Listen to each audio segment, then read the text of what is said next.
আজকে আপনাদের সঙ্গে শেয়ার করছি এই পোস্তের বড়া। পোস্তের বড়া বাঙালিদের তো একটা অতি প্রিয় খাবার।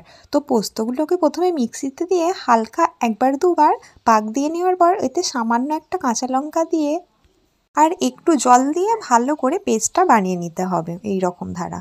তারপর এই পেস্টটাতে দিয়ে দিতে হবে পেঁয়াজ আর কাঁচা লঙ্কা ছোট ছোট করে কেটে নিতে হবে। তারপর দিয়ে দিতে হবে স্বাদ মতো নুন, একটু চালের গুঁড়ো আর একটুখানি বেসন দিয়ে এটাকে ভালো করে মেখে নিতে হবে। আর মেখে নেওয়ার পর এইটাকে এইরকম বাতাসার মতো ত্যাপসানো পাড়া আকার দিয়ে নিতে হবে। মানে বড়ার আকার তো এরকমই হয়, তাই না? এরপর একটা কড়াইতে সর্ষের তেল নিয়ে নিয়েছি, কারণ আমরা যেহেতু বাঙালি, সর্ষের তেলে এই বড়াগুলো ভাজলে টেস্ট আরও দ্বিগুণ বেড়ে যাবে।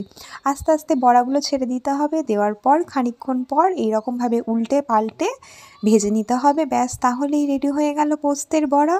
আর পোস্তের বড়ার সঙ্গে এক থালা ভাত তো এমনিই উঠে যায়, কথাই আছে, তাই না? এদিকে আমি একটা টিস্যু পেপার নিয়ে নিয়েছি, কারণ এতে অনেকটা তেল অ্যাবসর্ব হয়েছে। এবার এই বড়ার মধ্যে থেকে যাতে তেলটা বেরিয়ে যায় তার জন্যই টিস্যু পেপারটা দেয়া হয়েছে। বড়াটা ভেঙে আপনাদের চোখের সামনে দেখিয়ে দিচ্ছি যে এর ভেতরটা কেমন হয়েছে। দেখুন কতটা মুচমুচে হয়েছে, তাই না?